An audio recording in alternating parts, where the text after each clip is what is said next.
नमस्कार। मोर सौभाग्य ओडिया साहित्यर जुग प्रवर्तक को मु आज बसिक कथा हेबी सहित आपण को ओडिया साहित्य निश्चित भाव में जुग प्रवर्तक भाव में कहे मन अच्छी कि सार आपड़ जिते नुआगिरी ओडिया साहित्य में प्रवेश कले केमती कौन थिला सेतेबेलकर अवस्था ना सेतेबेले मु लेखा आरंभ कली जेतेबेले पुरी कॉलेज रे मु इंटरमीडिएट पढ़वा आरंभ कली ता आगुरु लिखु नथिली आ सिठी लिखिली मोर प्रेरणा थिला पाठ पढ़ा पढ़ी तो भल करेनी समुद्र कूल बुले आ बुलला बेलू सिथु इन्स्पिरेसन पाइकरी किसी लेखा लिखी आरंभ कली आटा से पब्लिकेशन बोले रविवार प्रजातंत्र थिला। सर मन अछि प्रथम कविता नाटा बहिटा थिला केते दिनर कविता बहिटा केते दिनर आज्ञा तेबे सेटा पठेइतिली किंतु प्रजातंत्र रे से बाहर रखती किंतु झंकार रे बाहर करंतीनी।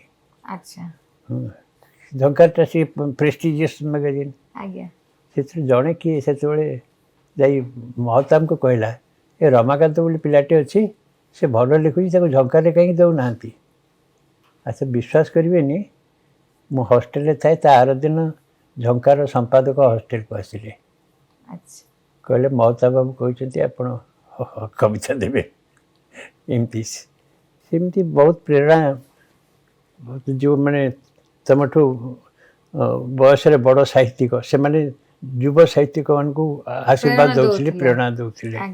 अच्छा कि वर्तमान समयटा बदली गला साहित्यिक मान भर प्रतिद्वंदिता एत बेसी जे से परिवेशटा अति खराब हो गला किंतु से परिवेशटा भारी भल था। सर आपण प्रायतः आम देखु लंठन को गोटे प्रतीका भाव में नौचंती कवितार जेमती कि चंद्रमार चूड़ी एमती काहे सर किसी ने एक्चुअली सेटा कारण अछि अति आकस्मिक भाव में लिखिली मु थरे भुवनेश्वर छत्रपुर जाउछली बाटे गोटे डाक बंगला रे रहिली आ डाक बंगला रे रहला बेलू से अंधार हो जाए से गोटे लंठन थिला ताको देखिकी से चिलिका कूल गोटे डाक बंगला। अच्छा सेटा देखिकी सेटा लिखिली आ ताको मो प्रतीक इत्यादि किसी किसी लंठन टिके देखिकी मु ये कली लंठन देखिकी आपन भीतर कविता आसी गला एमती गोटे गोटे परिस्थिति रे पड़ी करी लिखी जाए सब आपन जानिथिबे निश्चय। थरे सेमती मु एमए पढ़ुताए मु रहूए रेवेन्सा कॉलेज भितर हॉस्टेल रे पोस्ट ग्रेजुएट हॉस्टेलटा थाए स्टेशन आरपटे से स्टेशन आरपट मुझे राति आसी देखिली दी तीन जन महिला देह व्यवसाय कर हाँ मत भारी दुख लगे से आसिक मुझे राति बसिक चंद्रबार चूड़ी लिखिली मत एत आघात देला ये निकरी तो एमती गोटे गोटे परिस्थिति रे लिखी ही जाए। सर आपणकर कविता संकलन गुटिक देखिले बहुत बहुत समय गैप रे बाहर जेमती कि आपणकर श्रीराधा 1962 रे प्रथम बाहरला तापर आपणकर श्रीराधा आसीगला 1985 प्राय देखु आपणकर 3 वर्ष 4 वर्ष गैप रे एटा कोन माने आपण कर्ममय जीवन सेठी कविता हेले बही बढ़िया हेले तो जाई कर दबो कर्ममय जीवन रे व्यस्त रहउतिले कि एबे संकलन करछि गोटे बही हबो कि नै मु सेटा देखुछि गोटे बहीटे छापिबा को हेले तो किछि केते गुडी पृष्ठा दरकार। आपणकर कविता गुडी को आमे जति लक्ष्य करिवु दृश्यमान जगत आ अदृश्यमान जगत ए दीटा भितरे हमको मने होय जेमती गुडा निसंगता ता भितरे रहिछि एमिति काहे कि सर नहीं तुम निसंग न हेले कविता लिखि परिबोनी आ जने से व्यक्ति सत्ताटा गोटे अलग राज्य को जाऊँगी आ व्यक्ति सत्ताटा केबे बहुवचन नुहे से एक वचन सुतरां कविता लेखक जी से निश्चय ये हम जदि अवश्य सामाजिक थीम नहीं कि तुम कविता लिखब वामपंथी कविता ये सब ताहले अलग कथा है किंतु अन्य प्रकार कविता हेले लेखक को निसंग हवा को पड़ो आ एकदम एकुटिया नहेले सी ये करें आपन गोटे मन गोटे आइडिया आसला आवेगटे आसला ताको आपन कविता करेंगे ताको कौन आप अन्य मान सहित मिसिक करें सी आवेग पाखे निजको समर्पण करदे से समर्पण है किसी समय पर तार जदि कृपा हुए आप कविताटी लिखे कृपा नहेले आपण लिखिपारेनि। ଆପଣଙ୍କ କବିତାରେ ଆପଣଙ୍କ ନିସଙ୍ଗତାର ଗଭୀରତା କେତେ ସାର୍? ମୁଁ କେମିତି କହିବି? ଆପଣ କଣ ଫିଲ୍ କରିଛନ୍ତି, କେମିତି ଆପଣଙ୍କର ଅନୁଭୂତି ହେଇଛି? ନାଇଁ ମୁଁ ଭାବୁଛି ଯେ ଜଣେ ନିସଙ୍ଗ ନହେଲେ ବହୁତ ଅନ୍ୟକୁ ବେଶୀ ଛୁଇଁଲା ଭଳିଆ କବିତା କରିପାରିବନି। ସେ ଛୁଇଁବ କ'ଣ? ପାଠକୁ କେତେବେଳେ ଛୁଇଁବ? ପାଠକ ଯେତେବେଳେ ନିସଙ୍ଗ ଥିବ ଆଉ ସେ କହିବ ଇଏ କବି ଏକଥା କେମିତି ଲେଖିଲା, ଏକଥା ମୁଁ ଅନୁଭବ କରିଛି, ସେଇଟା ହେଲେ ତାହେଲେ ପାଖ ଆନ୍ଦୋଳିତ ହେବ। କବିତା ଲେଖିଲା ବେଳେ ଜୀବନକୁ କେତେ ନିକଟରୁ ଦେଖନ୍ତି? ନା ଜୀବନକୁ ମୁଁ ସେ କଥା କହିପାରିବିନି। ଅନେକ ସମୟରେ ଲାଗେ ଯେ ଏ ଜୀବନରେ ମୁଁ କ'ଣ କଲି, କିଛି ତ କରିପାରିଲିନି, ସୁତରାଂ ଜୀବନଟା ନଥିଲେ ଯାଇଥାନ୍ତା। କିନ୍ତୁ ଆସିଛି ଯେତେବେଳେ ଯେମିତି ଯେତେବେଳେ କରିବାକୁ ହେବ କିଛି କରୁଛି ଆଉ କ'ଣ। କିନ୍ତୁ ସେତେବେଳେ ଆମକୁ କବିତା ଲେଖିଲା ବେଳେ ବହୁତ ପ୍ରେରଣା ମିଳୁଥିଲା। ତୁମଠୁ ବରିଷ୍ଠ କବିମାନେ ଆଉ ଅଧ୍ୟାପକମାନେ ସେମାନେ ବହୁତ ଇଏ ଦେଉଥିଲେ। କବିତାରେ ଆପଣ ଜୀବନକୁ ଭେଟନ୍ତି ନା ଭେଟନ୍ତିନି? ହଁ ଭେଟେ ନିଶ୍ଚୟ। ଥରେ ଏମିତି ଆମର ମୁଁ ସେତେବେଳେ ନୂଆ କରି ଲେଖୁଥାଏ, ରେଭେନ୍ସାରେ ଥାର୍ଡ଼ ଇୟର୍ରେ ପଢ଼ୁଥାଏ। ଗୋଟେ କେଉଁ କବିତା ତା ଦେହରେ ସେ ଅଧ୍ୟାପକଙ୍କୁ ଟିକେ ଲାଗିଲା ଅଶ୍ଳୀଳତା ରହିଛି ବୋଲିକରି, ସେଥିରୁ ସେ କ୍ଲାସ୍ରେ ମୁଁ ବସିଛି, ଯାହା ଗାଳି ଦେବାର ଦେଲେ, ସେଥିରୁ ମୁଁ ଭାବିଲି ଏଥର ମୋତେ ବାହାର କରିଦେବେ, କିନ୍ତୁ ସେ ନିଜେ ଚାଲିକରି ବାହାର କରି ଚାଲିଗଲେ। ତାପରେ ସେଇ ଅଧ୍ୟାପକ ଲେଖିଲେ ମୋର ପ୍ରିୟ ଛାତ୍ର ରମାକାନ୍ତ କବିତା କବିତା ନାହିଁ ବହିଟେ। ଆଚ୍ଛା, ହଁ ସେ ପ୍ରକାର ସବୁ ବର୍ତ୍ତମାନ ଆଉ ନାହିଁ। ନାହିଁ। ଅନ୍ୟ କବିମାନେ ଟିକେ ବରିଷ୍ଠ ହେଲେ ରାଧାମୋହନ ଗଡ଼ନାୟକ ଆଉ ଅନନ୍ତ ପଟ୍ଟନାୟକ। ଆଜ୍ଞା, ଅନନ୍ତ ପଟ୍ଟନାୟକ ପାଖକୁ ଗଲାବେଳକୁ ଗୋଦାବରୀଶ ମହାପାତ୍ର, ଅନନ୍ତ ପଟ୍ଟନାୟକ ଇଏ କରୁଥିବେ, ତୁମେ ରମାକାନ୍ତ ତୁମେ ଭଲ ଲେଖୁଛ କହିକିରି ଇଏ କରିବେ, ଏମିତି କରିବେ। ସେମିତି ଗୋପାଳ ଛୋଟରାୟ, ତାଙ୍କୁ ଥରେ ହାଇକୋର୍ଟ ପାଖରେ ମୁଁ ଦେଖିଲି, ତାଙ୍କୁ ନମସ୍କାର କଲି। ତୁମେ କିଏ? ମୁଁ କହିଲି ମୁଁ ରମାକାନ୍ତ। ହଁ ତୁମେ ରମାକାନ୍ତ, ତୁମେ ଭଲ ଲେଖୁଛ, ଆସ କହିକିରି ସେ ପାଖରେ ଗୋଟେ ହୋଟେଲ ଥିଲା, ରେଷ୍ଟୁରାଣ୍ଟ ଥିଲା, ସେଠି ନେଲେ, ଚାହା କପେ କାଢ଼ିଲେ, ଆଉ ସେଉ କିଛି ଆଣିକି ତାକୁ ଚୁରିକି ତା ଭିତରେ ପକେଇଲେ, କହିଲେ ଏଇଟା ପିଅ। ମୋତେ ବଡ଼ ମାନେ ସେମିତି କହିଲେ ମାନେ ପୁରା ପେଟ ଛାତି ପୁରୀ ଉଠେ, କାହିଁକି ନା ଆପଣ ବି ପଶିଲା ବେଳେ ଏମିତି ମୋତେ କହିଲେ ତମେ ଭଲ ଲେଖୁଛ, ମୋତେ ଏମିତିରେ ବି ଆପଣ ଫୋନ୍ କରିକି ବି କୁହନ୍ତି। ସତରେ ଗୋଟେ ବହୁତ ବଡ଼ ଇନ୍ସପିରେସନ୍, ସେଟା ଆପଣ ଅନୁଭବ କରିଛନ୍ତି ବୋଲି ଆପଣ ବି ଏଇଟା ବହୁତ କରନ୍ତି। ଆଜିକାଲି ସମସ୍ତେ ତ ଭାବୁଛନ୍ତି ଅନ୍ୟ ଯିଏ ଲେଖୁଛି ସେ ସହଯୋଗୀ ନୁହେଁ, ସେ ତୁମର ପ୍ରତିଦ୍ୱନ୍ଦ୍ୱୀ। ଆଜ୍ଞା, ଏମିତି ହେଲେ କେମିତି ହେବ? ସାର୍ ପ୍ରେମ ଆଉ ଦୁଃଖ ଏ ଦୁଇଟାକୁ କବିତାର ଦୁଇଟା ପାର୍ଶ୍ୱ ଭାବରେ ଆମେ ଧରିପାରିବା ନିଶ୍ଚିତ। ଦୁଇଟା ପାର୍ଶ୍ୱ କବିତାର, ପ୍ରେମ ଆଉ ଦୁଃଖ। ହଁ, ବ୍ୟକ୍ତି ଜୀବନରେ ଏ ଦୁଇଟି ନଥିଲେ କବିତା ଲେଖିବାଟା ଫିକା ପଡ଼ିଯାଏ କି? ହଁ ସେ ନିଶ୍ଚୟ ଅଛି, ଏଇଟା ଦରକାର।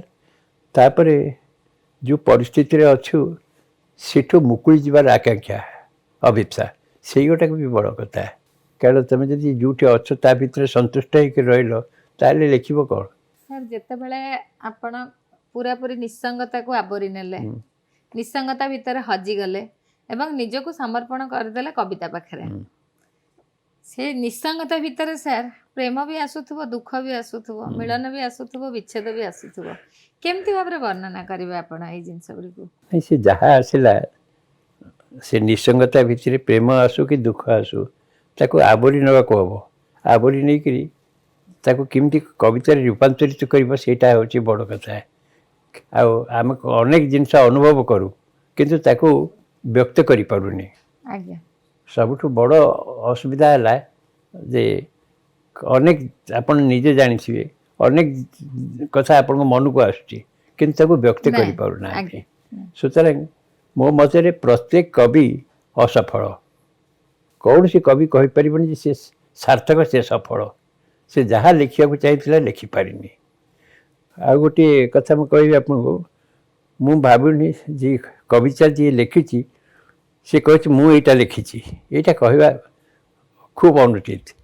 ମୋର ଧାରଣା ଏତେ ବର୍ଷର ଅଭିଜ୍ଞତା ପରେ କବିତା ଯାଏ ବାଟରେ ଯାଉଛି, देखला जेठी जड़े लोक ठिया होती सेठी किसी समय रहीगला से जी समय रहा से समय तुम कवि तापर से चलीगला गलापर तुम कवित्व चलीगला सुतरां से कवि नुहे से कविता आसिक तुमको पाखे रहीक लिखेला सी हूँ कविता सब भितर तेबे भी आम जिते जड़े स्रष्टा किसी भी सृष्टि करती पर्टिकुलाली आम जब कवि को देखा कवि जीवन में प्रेम दुख अनुराग मिलन विच्छेद ए सब निश्चित भाव में गुरुत्व बहन करे हाँ सेगुड़ा नथिले कविता एते भाव से समस्त जीवन में आसुची खाली कवि जीवन में कौन नहीं कवि तो किंतु किछि आणुचंती ना स्रष्टा सृष्टि करचंती किए ताको केमती भाव में रूपांतरित करछि सहीवा को किंतु ये कविता से ताको कविता रे परिणत आमे जदी कहिबा जे गोटे भल कविता जनक भीतर बाहरिबा पय हेले तांका जीवन रे ए सब उच्च रहिबा दरकार रहिबा निश्चय दरकार आज्ञा मु सेही खूब आनंद रहिले परिपूर्णता रहिले कविता आसी बढी आपण छोट छोट कविता लेखारु आरंभ करथिले हठात आपण दीर्घ कविता लेखिले दीर्घ कविता कोन सी ज्यादा ये पळातक एमती ये सी गोटे थीम सिगुडी के प्रत्येक टी छोट छोट कविता किंतु सिगुडी को अलगा कविता बोली धरिया जाय पारे सेतरे कोन आपण को लागिला कि मनर भाव बेसी भलरे व्यक्त करि पारुचंती दीर्घ कविता रे ई गोटे जिंस माने कर राधा कथा भाबिलो राधा के विषय तुम जहाँ भावुच तो कौन गोटे कविता व्यक्त कर भाव व्यक्त करने दरकार अधिक प्रशस्त जगह दरकार थिला तापर आउ गोटे कथा कहबी तुम विश्वास कर कि न कर श्रीराधा लिखला बेले मु केबे कहनी जे मु तार कवि बोली करी आपण विश्वास करंतु मते लागे किए जने डाकुची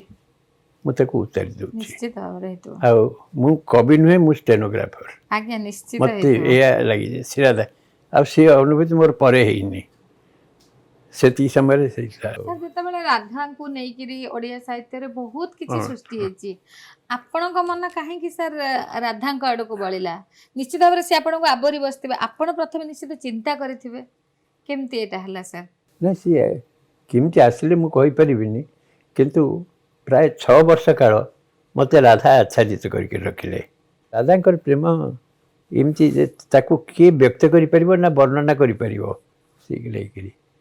से प्रेम कौन सी सार्थकता नहीं खोजबार नहीं प्राप्तिर आशा नहीं से श्रीकृष्ण को भल पाते कौन श्रीकृष्ण को विवाह से संभव नाला किंतु तथापि प्रेम प्रगाढ़ होकर रहा मुझे पृथ्वी विभिन्न साहित्य अनेक प्रेमिका कथा लिखाई किंतु राधा भाया प्रेमिका कौन सी साहित्य रे नहांती आपण को केते बेसी परिपूर्णता मिली श्री राधा लेखिकी मत बहुत परिपूर्णता मिली अनेक लोगों को पाखे पहुँच कर कविताटी प्रिय होती सेटा मत बेसी संतोष देती तथाकथित राधा कृष्ण प्रेम ठारू आपण श्रीराधा प्रेम आपण किछि अलगा अनुभव करचंती कि आपण श्रीराधार शेष कविता को देखिए श्रीकृष्ण मृत्युर खबर आई किंतु राधा प्रेम ता द्वारा बाहत होनी कि से शोक प्रकाश करना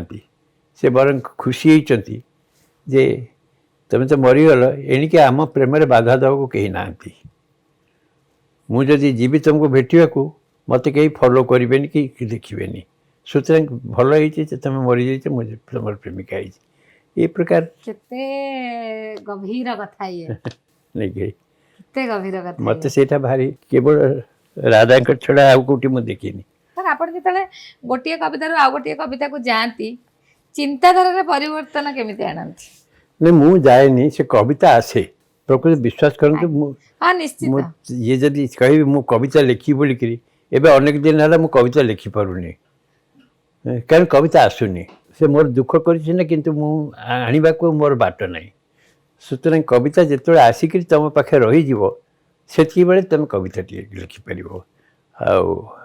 मुझा यही थीम उपर लिखी अमुक शैली लिखी एमती भाविक कविता हेनी कविता ता मन को मन आसो मन को मन लिखी हम सर आपणकर बही सचित्र अंधार अंधार तो अंधार सचित्र केमती है सेटा उल्टा दीटा जिनस अंधार भीतर जदि किसी चित्र दिशुची सेटा देखुची कौन अंधार तो अंधार आमे बुझुचु आपण एडे बड़ स्रष्टा केमिति अंधार टाको सचित्र भाव केमिति बुझिले सर से अंधार भितर से जो नायक के नायिका जी हेले व्यक्ति ता देहरे से जीवन पाई तार जीवन अर्थटा ता भितर देखुची सुतरां से अंधारटा किसी जनमानव नथिबा अंधार नुहे से अंधार रे चरित्र अच्छी संभावना अच्छी यही सब देखिकी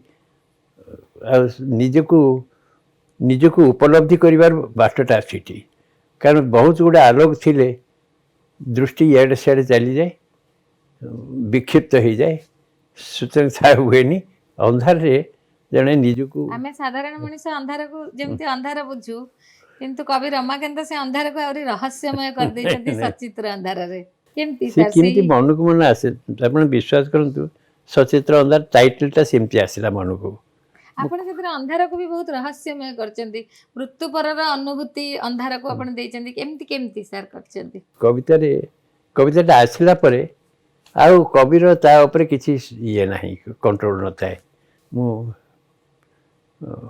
फुलबाणी जाउथिली आज्ञा मु फुलबाणी कलेक्टर हेली जॉइन करबा को जाउची से कलिंगा घाटी उपरे सकाळ ही आउची मते हठात कहीं लगे जे ये दृश्य मु आउ देखी पारिबी नहीं कहीकि सीटी गोटे कविता लिखि पकेली सेमती आउ चले आपन कहउछली से लंटन कविताटी सेमती लिखिली से आकस्मिक भाव कविताटी आसीबो आपण सर एबे मने पकई कहि परिबे कि नहीं आपण कविता लिखला बेले कोन सब नुवा टेक्निक व्यवहार कर देली भाबिबे मु किछि टेक्निक व्यवहार करेनी कविता निजर टेक्निक निजे बाहर करियो कि यदि मु अमुक भाव में लिखी प्रतीकवादी कविता लिखी ये लिखी छायावाद कविता लिखी सेमती कविता कृत्रिम हो जो आवेगटा अच्छी से आवेग शैलीटा को निर्धारित करे आपणकर प्रायतः कविता सब को बेसी भाग रे आपण नारी मानकू उत्सर्ग कला भली कविता गुड़ाक जमती कि आपणकर चंद्रा बेहराणी रे चंद्रमार चूड़ी रे श्रीराधार तो जानी आपणकर प्रायतः नारी माने लास्यमयी हास्यमयी रहस्यमयी इच्छा एवं अभिप्सार प्रतीक एमती केमती सर मुझे कहली से नारी माने कोन तार प्रतिदान देले केही देले नारी शक्ति टी अति विचित्र अति व्यापक नुहे कि निश्चित आम शास्त्र दर्शन रे सेटा को ये कराई सम्मोहित कला भलिया शक्ति नारी टी केवल अछि खाली आम कथा नुहे पृथ्वीर सबू कवि कि देखु शेक्सपियर जड़े मानसी थे दांतेकर बीएट्रिस थे ये सब गोटे गोटे थी मैंने लिखिले कवि मैंने कौन नारी मान को खाली हास्यमय लास्यमय भाव भेटती कुत्सित रूप देखा जाए कि सर से कुत्सित रूप नारी हो कि पुरुष रो तादियों लोक दूरे कवि सुतरां से नारी पाखक ये बने जो नारी तुमको सम्मोहित करुच्ची तुमको इंस्पायर करुच्ची तमें तारी कथा लिखि पारिबो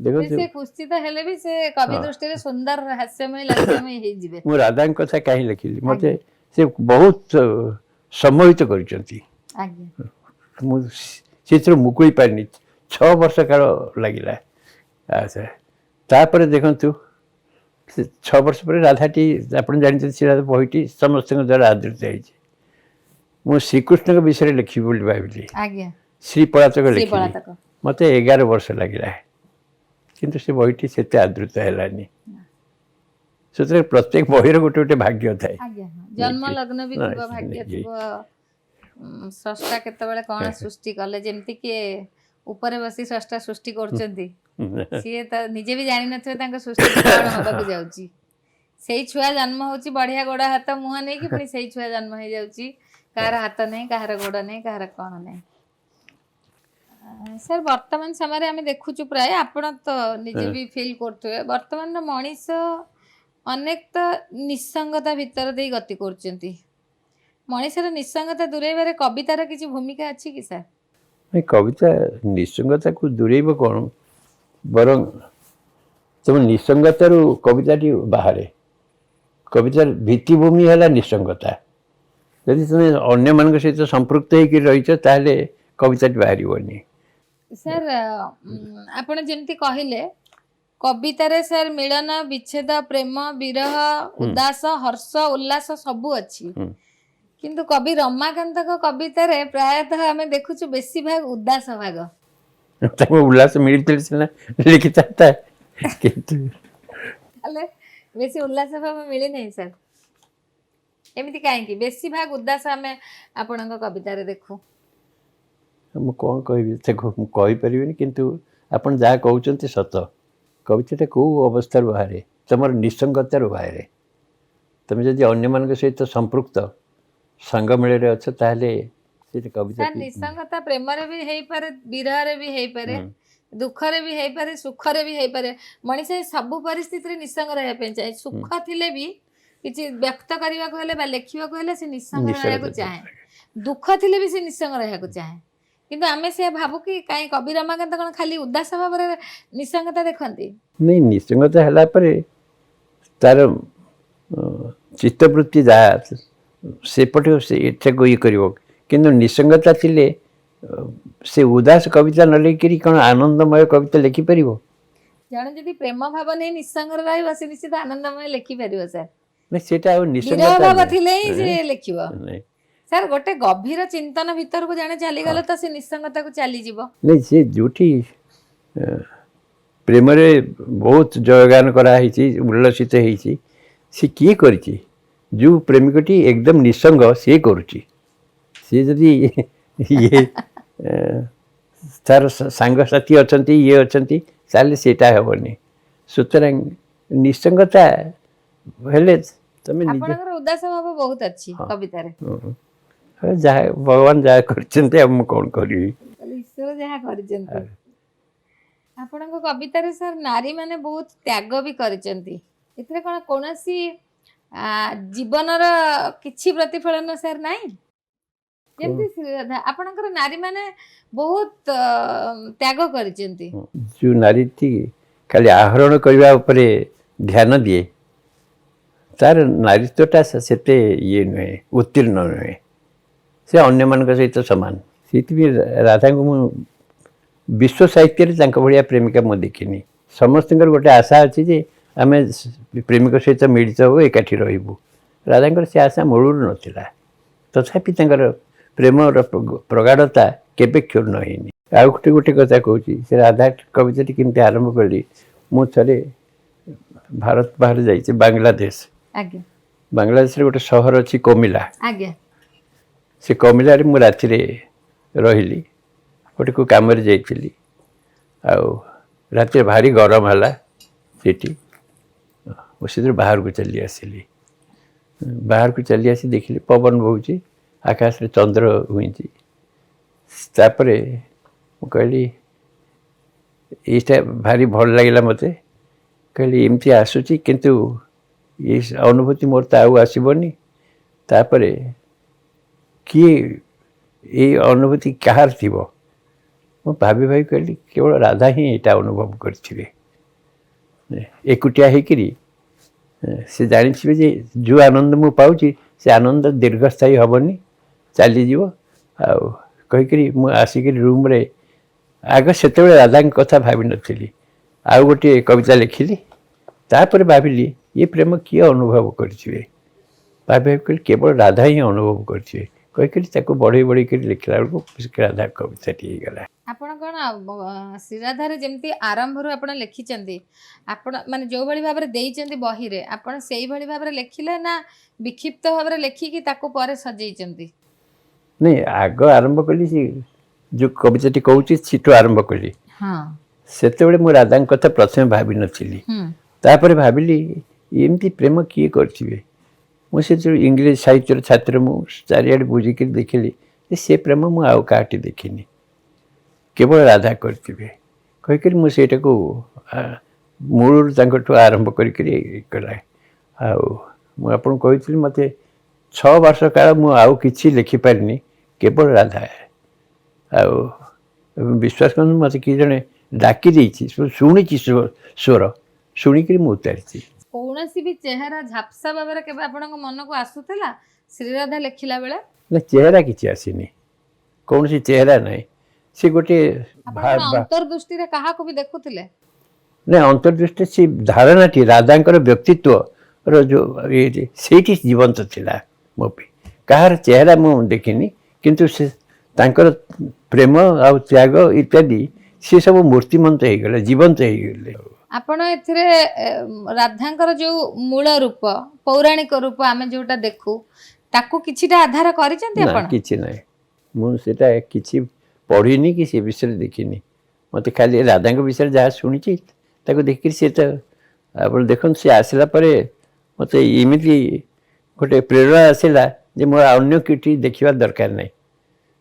ମୁଁ ଏକୁଟିଆ ଭାବରେ ରାଧାଙ୍କୁ ଖୋଜିଲି ଏବଂ ତାଙ୍କୁ ପାଇକରି ଯାହା ଲେଖିଲି। ଆପଣଙ୍କୁ କୌଣସି ପୌରାଣିକ ଭିତ୍ତିଭୂମି ଆପଣଙ୍କୁ କିଛି କଷ୍ଟ ହେଇନି? ଗୋଟେ ମାନେ ଏଡେ ବଡ ଜଣେ ଚରିତ୍ର ଯିଏକି ପୁରା ଆମ ସୋସାଇଟିକୁ, ଆମ ସମସ୍ତଙ୍କୁ ଆବରି ବସିଛନ୍ତି, କିନ୍ତୁ ଆପଣ କେବଳ ସେଇ ଚରିତ୍ରକୁ ଆଧାର କରି ଆଧୁନିକ ଭାବରେ ପୁରା କବିତା ବହିଟା ଲେଖିଲେ। କୌଣସି ପୌରାଣିକ ସାହିତ୍ୟକୁ ମୁଁ ଆଧାର କରିନି କି ତା ସହିତ ପରିଚିତ ନାହିଁ। କିନ୍ତୁ ଆପଣ କହିଲେ ଏଇଟା କବିତାଟି ଗୋଟେ ଭଲ କବିତାଟି କେମିତି ଆସେ? ଅତି ଆକସ୍ମିକ ଭାବରେ ଆସେ, ଆପଣ ନିଜେ ଜାଣିଥିବେ। ଆଉ ତମର ସୌଭାଗ୍ୟ ଥିଲେ ସେ ଆକସ୍ମିକ ଆବିର୍ଭାବଟା ତମ ପାଖରେ ହବ। ଆପଣ ଯେତେବେଳେ ସାର୍ ତାପରେ ଶ୍ରୀ ପଳାତକ ଲେଖିଲେ, ସେଥିରେ ଆପଣ କିଛି ଭିତ୍ତିଭୂମି ନେଲେ ନା କେବଳ? ମୁଁ ଭାବିଲି ଏଟା ରାଧାଙ୍କ ବିଷୟରେ ଲେଖିଲି, ଶ୍ରୀକୃଷ୍ଣଙ୍କ ବିଷୟରେ କିଛି ଲେଖେ। ଆଜ୍ଞା। କହିକିରି ଶ୍ରୀକୃଷ୍ଣଙ୍କୁ ମୁଁ ଶ୍ରୀ ପଳାତକ ଭାବରେ ଲେଖିଛି। କିନ୍ତୁ ଆପଣ ସାର୍ ଶ୍ରୀ ପଳାତକ ଭାବରେ କାହିଁକି ଭାବିଲେ? ମୁଁ କହିଲି ଶ୍ରୀକୃଷ୍ଣ ସମସ୍ତେ ଯାହା କହନ୍ତି ସେ କୌଣସିଥିରେ ସାର୍ଥକ ହେଇନାହାନ୍ତି। ମୋତେ ଏଇଆ କହିଲି ନା, ପ୍ରେମରେ ହେଇଛନ୍ତି। ସେ ମହାଭାରତ ଯୁଦ୍ଧକୁ ଟଳିବାକୁ ଚାହିଁଥିଲେ, ଏଡ଼େଇ ଦେବାକୁ ସେଥିରେ ପାରିଲେନି। ଯଦୁବଂଶର ଧ୍ୱଂସ ତାକୁ ଏଡ଼େଇ ପାରିଲେନି। ସେ ସବୁଥିରେ ବିଫଳ ହେଇଛନ୍ତି। ସୁତରାଂ ସେ ଦେଖିକିରି ସେ ପଳେଇଛନ୍ତି ସବୁଠୁ। ଏମିତି ଗୋଟେ ଧାରଣା ଆସିଲା। ସେଥିରେ ଆପଣ କେବଳ ନିଜ ଧାରଣାକୁ ନେଇକି ଲେଖିଲେ, ଆଉ ପୌରାଣିକ ଭିତ୍ତିଭୂମିକୁ ଆପଣ ଆଧାର କଲେ ନାହିଁ। ଆପଣ କହୁଛନ୍ତି ଶ୍ରୀ ପଳାତକ ଲେଖିବା ପାଇଁ 15 ବର୍ଷ ଲାଗିଗଲା, ଏମିତି କାହିଁକି? 11 ବର୍ଷ। 11 ବର୍ଷ ଏମିତି କାହିଁକି ସାର୍? ସେ କବିତାଟି ଯାହା ଯେଉଁ ଗତିରେ ଆସିବ ତାପରେ ତମର କ'ଣ କଣ୍ଟ୍ରୋଲ ଅଛି? ଆପଣ ଜାଣିଥିବେ ନିଜେ ଲେଖିକି ଆପଣ। ଆଜ୍ଞା। ଆପଣଙ୍କୁ କଷ୍ଟ ହେଇନାହିଁ କୃଷ୍ଣଙ୍କ ଭଳି ଜଣେ ପୁରୁଷଙ୍କୁ ଆପଣ ଶ୍ରୀ ପଳାତକ ଭାବରେ ଯେତେବେଳେ ସଜେଇଲେ? ମୁଁ ସେ ତାଙ୍କ ପ୍ରତି ମୋର ଅସମ୍ମାନ ନାହିଁ, କିନ୍ତୁ ଗୋଟେ ଦୁଃଖରେ ସହାନୁଭୂତିରେ କହୁଛି, କୌଣସିଥିରେ ସେ ସାର୍ଥକ ହେଇପାରିଲେନି। ଆପଣ ପଳାତକର ଶେଷ କବିତା ଦେଖିବେ, ଶ୍ରୀକୃଷ୍ଣ ମୃତ୍ୟୁ ପୂର୍ବରୁ ରାଧାଙ୍କୁ ଦେଖିଛନ୍ତି ନେଇକିରି। ଆଉ ମୁଁ ସେଇଟା ଗୋଟେ ଲେଖୁଛି ସାର୍।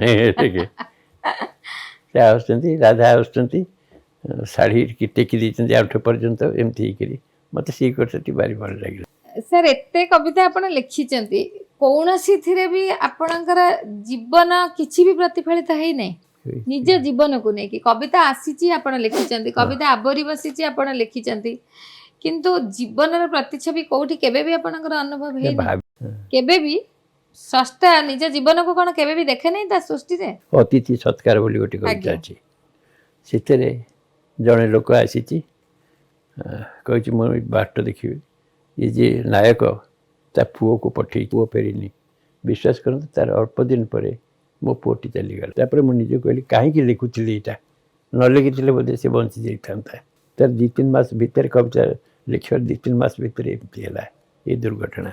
କବିତା ଲେଖି ସାରିବା ପରେ, ଆଗରୁ ନୁହଁ? ନା, ସେଥିପାଇଁ ମୁଁ ନିଜକୁ ସଦାବେଳେ ଦୋଷୀ କରେ। ମୁଁ ନ ଲେଖିଥିଲେ ହୁଏତ ସେ ବଞ୍ଚି ଯାଇଥାନ୍ତା। ଆପଣ ସେ କବିତା ଲେଖିଲା ବେଳେ ଆପଣଙ୍କୁ କିଛି ଅଲଗା ଭାବ ହେଇଥିଲା କି? ସେମିତି ତ ନାହିଁ। କବିତା ତ ତା ବାଟରେ ଶେଷ ହେଇଥିବ, ଆପଣଙ୍କ ହାତରେ ନିଶ୍ଚିତ ଭାବରେ ନଥିବ ସେଇଟା। କବିତା ତା ବାଟରେ ଶେଷ ହେଇଥିବ। କବିତା ତମେ ଖାଲି କାଗଜ ପର୍ଯ୍ୟନ୍ତ ଧରିଛି, କବିତା ଯାହା କହିବ ତମେ ଲେଖିବ। ସାର୍ ଆପଣଙ୍କ ଦୃଷ୍ଟିରେ ଆଧୁନିକ କବିତାର ଗତି କୁଆଡେ? ଆମେ ବର୍ତ୍ତମାନ ଉତ୍ତର ଆଧୁନିକରେ ପହଞ୍ଚିଗଲେ। ଖାଲି ଓଡ଼ିଆ ନୁହେଁ, ପୃଥିବୀ ସାରା କବିତାଟେ ପାଠକମାନଙ୍କଠୁ ଦୂରେଇ ଯାଉଛି। କାରଣ ସମସ୍ତେ ଭାବୁଛନ୍ତି, କବିମାନେ ଭାବୁଛନ୍ତି, ମୁଁ ଯଦି ବୋଧଗମ୍ୟ ହେଲି ତାହେଲେ ମୁଁ କବି ନୁହେଁ। ସୁତରାଂ ଦୁର୍ବୋଧ୍ୟ ହେବା, ଆପଣ ଦେଖୁଥିବେ ବର୍ତ୍ତମାନ କବିତାରେ କୌଣସି ଆପଣ ସାଙ୍ଗେ ସାଙ୍ଗେ ପଢ଼ିଲେ ହଠାତ୍ ଅର୍ଥ କିଛି ବୁଝିପାରିବେନି। ଆଚ୍ଛା, କିନ୍ତୁ ଯେତେ ଆପଣ ସାର୍ଥକ କବିତା ଆପଣ ପୂର୍ବରୁ ପଢ଼ିଛନ୍ତି, କୌଣସିଟା ଦୁର୍ବୋଧ୍ୟ କି? ପ୍ରତ୍ୟେକ କବିତାଏ ଆପଣଙ୍କୁ ଆଲୋଡ଼ିତ କରିଛି କାରଣ ଆପଣ ସେଇଟା ବୁଝିଛନ୍ତି। ଆଜ୍ଞା ନ ବୁଝିଲେ ଆଲୋଡ଼ିତ କେମିତି କରିବ? କେମିତି ହେବ?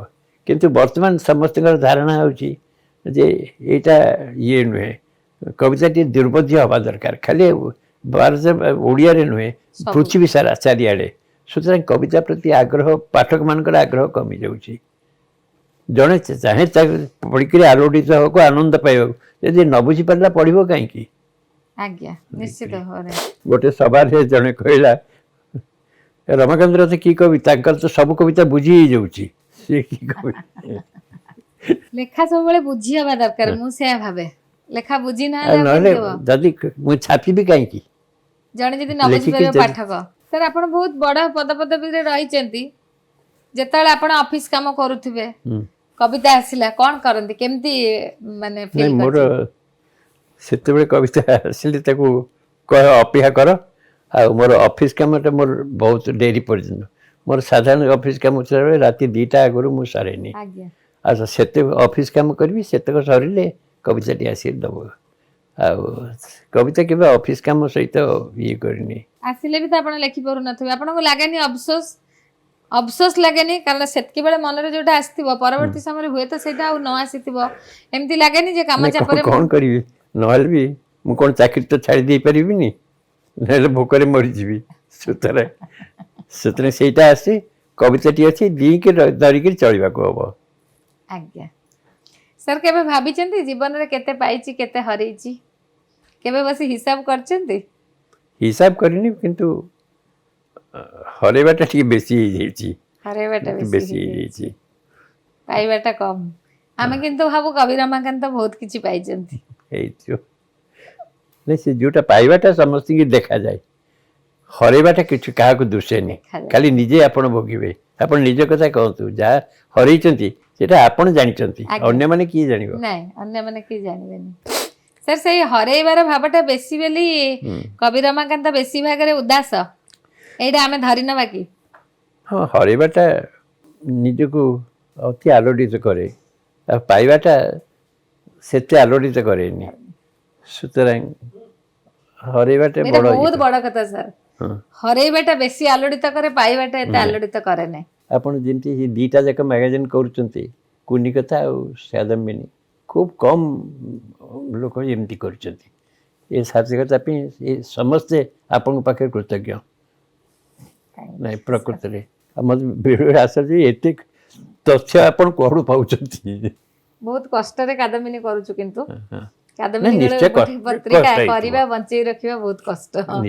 ସେ ମ୍ୟାଟେରିଆଲ ଗୁଡ଼ାକ ଏତେ ଲେଖିବା ପାଇଁ ପାଇବାଟି ବି ଭାରି କଷ୍ଟ ହେଉଥିବ, ମୁଁ ଜାଣୁଛି ଏ କଥା। ସାର୍, ବହୁତ ଆପଣ ଲେଖିଛନ୍ତି, କହୁଛନ୍ତି ଯେ ଏବେ ବି ଆପଣ ଗୋଟେ ବହି ଲେଖିବେ ବୋଲି ଭାବୁଛନ୍ତି, ଆଉ କିଛି ଅଫସୋସ ରହିଯାଇଛି ଯେ ମୁଁ ଆହୁରି କିଛି ଲେଖିଥାନ୍ତି, ଲେଖିପାରିଲି ନାହିଁ? ନାଇଁ, ସେଟା ସମସ୍ତଙ୍କର ଅଛି। ଏବେ ସାର୍ କିଛି ଦୀର୍ଘ କବିତା ଆଉ ଧରିଛନ୍ତି ହାତରେ? ନାଇଁ, ହାତରେ ନୂଆ ନାହିଁ କିଛି। ସାର୍, ଓଡ଼ିଆ ସାହିତ୍ୟ ପାଇଁ କ'ଣ କହିବେ? ନାଇଁ, ଓଡ଼ିଶା ଆପଣଙ୍କୁ ଯାହା କହିଲି, ଆମେ ଆମର ସାହିତ୍ୟର ସାମଗ୍ରିକ ଭାବରେ ଦେଖିବା ଉଚିତ, କିନ୍ତୁ ଆମର ଦୃଷ୍ଟିଟା ବର୍ତ୍ତମାନ କେବଳ ସମକାଳୀନ ହେଇଯାଉଛି, ଯାହାଫଳରେ ଆମ ସାହିତ୍ୟର ଖୁବ୍ ଉନ୍ନତ ଉତ୍କର୍ଷ କୃତି ଗୁଡ଼ିକ ଆମ ଦୃଷ୍ଟିକି ଆସୁନି। ଫଳରେ ସେଗୁଡ଼ିକ ଆମକୁ ଯେତିକି ପ୍ରଭାବିତ କରିବା କଥା ଆମ ସାହିତ୍ୟକୁ, ସେଇଟା କରିପାରୁନି। କି କଥା ଆପଣ ବି ଅନୁଭବ କରିଥିବେ ସେ କଥା। ଆଉ ଆମେ ସମସ୍ତେ କହିଲୁ ମୁଁ କ'ଣ ସ୍ୱୀକୃତି ପାଇଲି, ମୁଁ କ'ଣ ହେଲେ, ଏ କଥା ସମସ୍ତେ ଇଏ କରୁଛନ୍ତି, କିନ୍ତୁ ମୋ ଆଗରୁ କେତେ କେତେ ବଡ଼ କବି ତାଙ୍କ ପାଦ ଧୂଳିକି ଆମେ ସରି ନୁହଁ। ଆପଣ ସାର୍ ଯେମିତି କହିଲେ, ଆପଣମାନଙ୍କ ବେଳରେ ବଡ଼ ବଡ଼ ମାନେ ବହୁତ ଉତ୍ସାହିତ କରୁଥିଲେ, ବର୍ତ୍ତମାନ ସାର୍ ସେଟା ତ ଜମା ଦେଖାଯାଉନି ପ୍ରାୟ।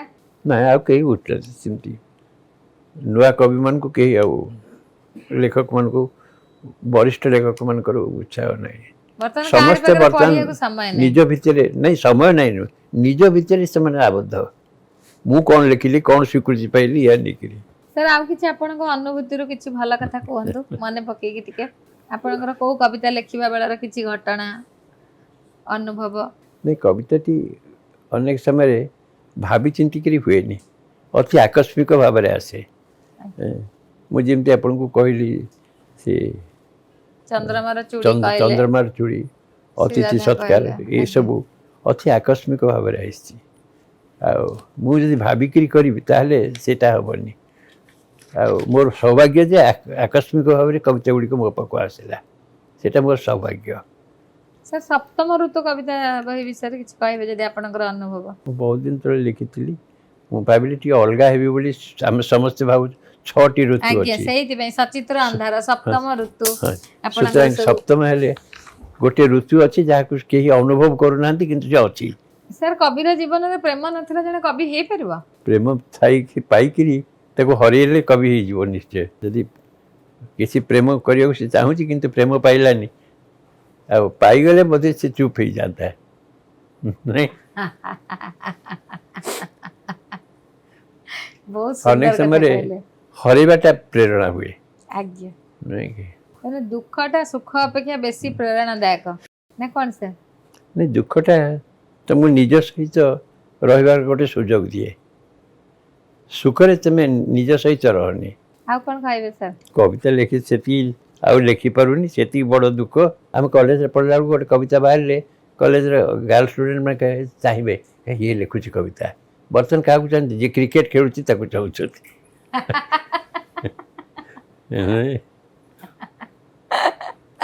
बर्तमान कवि मन को कहीं जाऊँ सर किसी भी कारण थी ता पछरे गोटे नहीं से बर्तन समय जहाँ जोटा दृश्यमान ये हूँ सेतोल नारी माने वर्तमान झिया माने खाली क्रिकेट प्लेयर से माने अलगा थिले आग काल नारी माने सर केमिति अलगा आपन दृष्टि रे? नहीं नहीं से माने देखन मन अच्छे रेवेन्सा कॉलेज पढ़ला बेलू कि सांग मान यही रमाकांत रतुली करछे ये नहीं।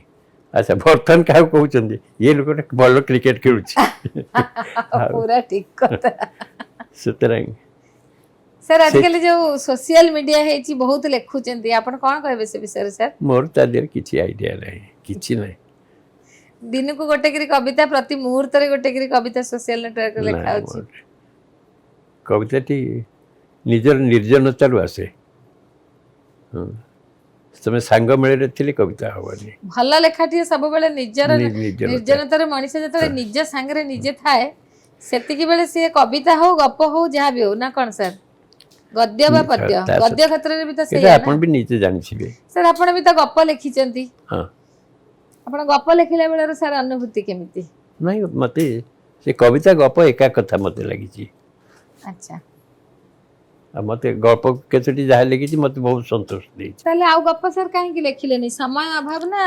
नहीं समय होनी सुन से जहा आसे आसला को मु केवल आदेश माने गप आसीनी से तरंग मु लिखि पारिनी। आपण बेसी मन कविता आडे देइथिबे आउ अनेक दिन कविता भी लिखि पारुनी किछि आसुनी शेष मुहूर्त रे शेष जीवन या नहीं करी किंतु मु कहली जीवन रे अफसोस बहुत थिबो निश्चित निश्चय हरेबार अफसोस हाँ हरेबार अफसोस अन्य माने भी जहाँ करि ना पारिबार अफसोस। मोर गोटे दुख जो कविताटी लिखिया को चाहिए लिखि पारुनी एवं मोर आउ समय भी नहीं से कविता लिखिया को। को कविता सर? जो कविताटी लिखी मते खूब संतोष लगी ओ अच्छा मु सेटा लिखि पारिलिनी। बहुत इच्छा करछेंती लिखि पारि नाती केवल गोटे कविता बही मते बहुत संतोष देछि श्री राधा बहीटी आज्ञा किंतु सेमती भावुथिले आउ किछि लिखि बोली पारिलिनी। सुतरां ए अकृत कार्यता नै करी मु जीवी संसार एबे चेष्टा करूछंती सेटा लिखिबा पई चेष्टा करछि जे एबे आसुनी कविताटी सेते बळे कोन लिखिले जहाँ लिखिले चलुला वर्तमान कहूँ से जदि आरंभ कला से कविता स्टैंडर्ड नहीं तो लिखी होनी मोट पर आगु को जाई होनी आज्ञा नहीं करी। एबे सर आपण केते समय बसुचंती लिखिबा पई? नहीं एबे प्राय कविता किसी पांडुलिपि अच्छी ताकू छापिबा को चेष्टा करछि। एबे आपण आपणकर सेही इप्सित कविताटी लिखिबा पई बसुचंती? बसी से आसिले सिना मु लिखि आसो नहीं नहीं आसुनी। मनीष जितेबाला निज भितर निजे निज को हजेबार गोटे निजर आसी जाए भितर सेतेबाला तार गोटे परिपूर्णता सर अलगा भाव सीता आसवा गोटे परिपूर्णता आ गोटे कथा एते वर्ष साहित्य लिखिकी देखला बेलू लगे मुझे कौन लिखिली से अवशोषा से अवसाद से मुकुड़ी पारुनी जहाँ लिखिली से कौन सार्थक हो ଯେତିକି ସାର୍ଥକ ଯେ ସୃଷ୍ଟି କରିପାରିଥାନ୍ତି ମୁଁ କରିପାରିନି। ସୁତରାଂ ଏଇ ଅବଶେଷ ନେଇକରି ମଣିଷ ସଂସାରରୁ ଯିବ। କିନ୍ତୁ ଓଡ଼ିଆ ସାହିତ୍ୟ ତ ଆପଣଙ୍କୁ ସାର୍ ଯୁଗ ପ୍ରବର୍ତ୍ତକ କହୁଛି। ନାଇଁ, ଯଦି ଆମେ ଶ୍ରୀରାଧାକୁ ନାଇଁ ସେ ଧରିବା ଓଡ଼ିଶା ସାହିତ୍ୟ କଥା କହନ୍ତୁ, ମୁଁ ମୋର ବ୍ୟକ୍ତିଗତ କଥା କହୁଛି। ଆଜ୍ଞା ମୁଁ ବ୍ୟକ୍ତିଗତ କଥା କହୁଛି, ଯାହା ଲେଖିଛି ସେଥିପାଇଁ ନିଜକୁ ଅଭିନନ୍ଦନ ଦେବି ନା ଯାହା ଲେଖିପାରିନି ସେଥିପାଇଁ ନିଜକୁ ଦୋଷୀ ସାବ୍ୟସ୍ତ କରିବି। ଈଶ୍ୱର କରନ୍ତୁ ଆପଣଙ୍କର ଚିର ଇପ୍ସିତ କବିତାଟି ଆପଣ ଲେଖନ୍ତୁ